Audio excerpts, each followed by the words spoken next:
Is there hostility between South and North Korea? That is the first issue that needs to be addressed. My quick response would be both yes and no. They are enemies with a complicated history of animosity that dates back to the Cold War. We must comprehend how and why the Korean Peninsula was split in two before we can get into the specifics. The Korean Peninsula was partitioned at the 38th parallel after Japan's surrender in World War II in 1945 by the two then dominant superpowers, the Soviet Union and the United States. The current border, slightly different, loops around the original line.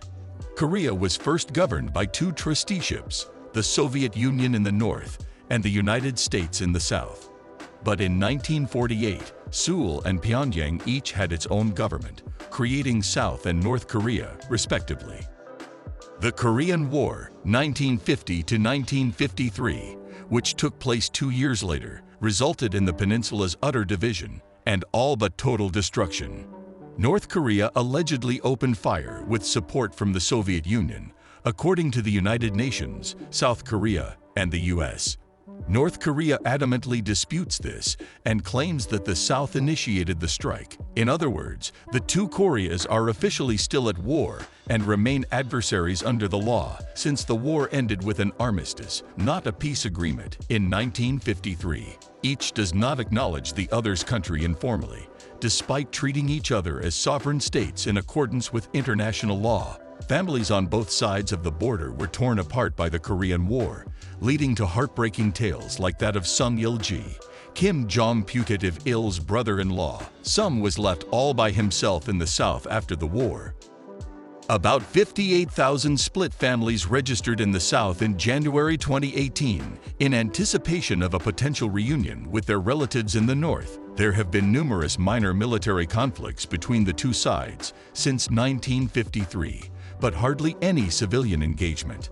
However, there have been some substantial attempts at rapprochement since the early 1980s. High-profile family reunions were televised in South Korea in 1983. The unified team of the two governments participated in the World Table Tennis Championships in 1991 and took home a gold medal. The two sides even formed a pact for peace and nonviolence in the same year. Between 1998 and 2008, two liberal governments strongly encouraged rapprochement with the North, as shown by the Sunshine Policy. Following that, a decade of conservative South Korean presidents upheld a tough posture against the North, including the 2016 closure of the jointly run Kaesong Industrial Complex.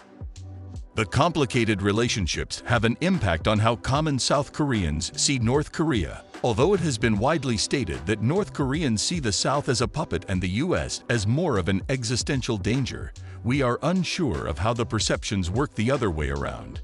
What is going on between the two Koreas? North Korea fired short-range ballistic missiles into the ocean on November. 10 missiles were fired by North Korea, one of which made landfall on South Korean territory for the first time since the Korean War. 3 short-range missiles were fired into the East Sea, while a fourth crashed into the sea 26 kilometers south of the northern limit line, a disputed maritime boundary between the two Koreas. 3 of South Korea's own air-to-surface missiles were fired in reply into the ocean north of the northern limit line.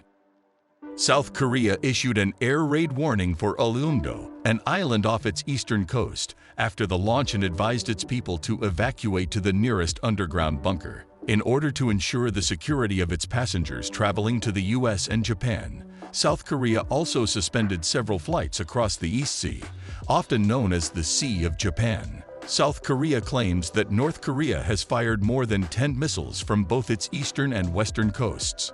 The eastern and western coastlines of the Korean Peninsula, according to the South Korean military, have been targeted by a variety of missile types. After hostilities in the Korean War came to an end in 1953, the military said that this was the first time since the peninsula was divided that a North Korean missile had come this close to the territorial waters of the South.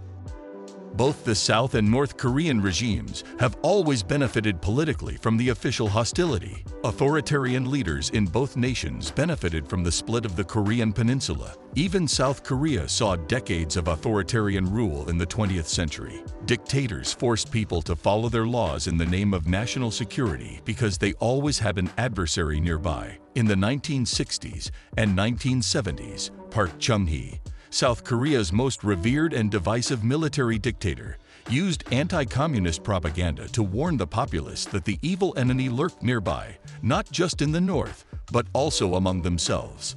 At school, South Korean students produced anti-communist essays and posters. At home, they watched animated series where brave heroes took on North Korean spies, who were frequently portrayed as ferocious beasts. There were also numerous variations of the terrifying tale of a young child who was mercilessly slain by North Korean spies for purportedly declaring, "I despise communism." However, Park shocked the country in 1972 by making the first joint announcement with North Korea about reunification since the division. The unexpected detente in inter-Korean ties was actually intended to buttress Park's dwindling public support by creating the impression that relations with the North were thawing and that chances of reunification were improving. 3 months later, Park continued the Yushin constitutional reform to further entrench his autocratic rule over the nation. Soon after, Kim Il-sung of the North amended the North Korean constitution to further establish his total rule.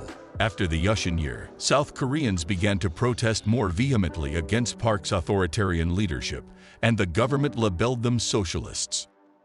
Protesters who gathered against the authoritarian administration in extreme situations, such as the People's Revolutionary Party incident in 1974, were detained on suspicion of organizing treacherous deeds supported by the North. Only 18 hours after being given a death sentence, 8 of them were put to death. Most people believed that their trials were a fraud. It was discovered in 2002 that the incident was planned by the country's intelligence service to stifle political dissent. Since South Korea's formal democracy in 1987, the government has struggled to adopt a more unwavering posture toward its neighbor. The attitude of the South has fluctuated between amicability and animosity depending on the political outlook of each administration.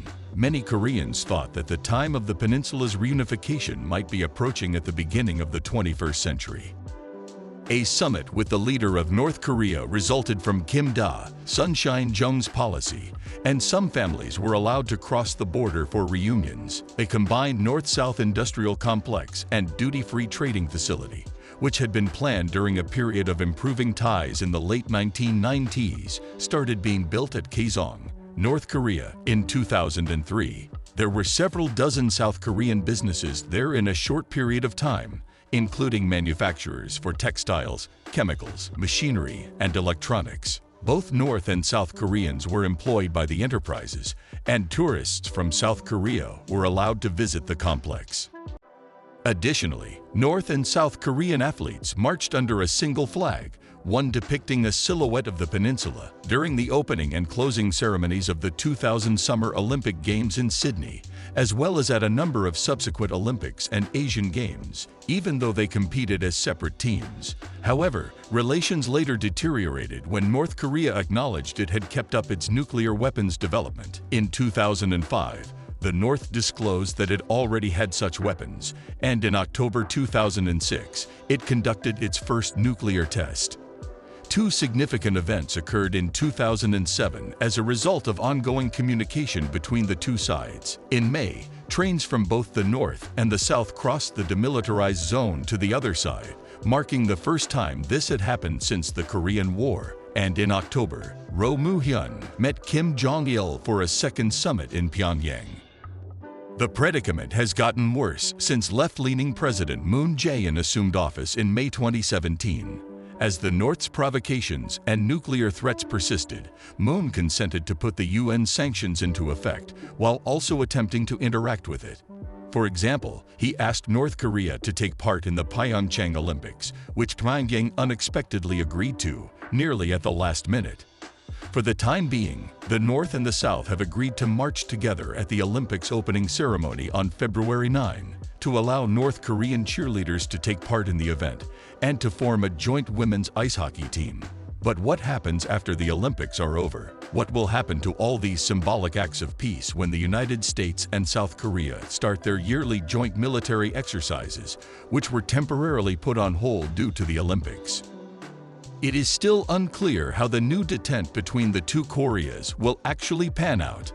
The Korean Peninsula will likely continue to swing back and forth between brotherhood and animosity for some time to come, as it has always done.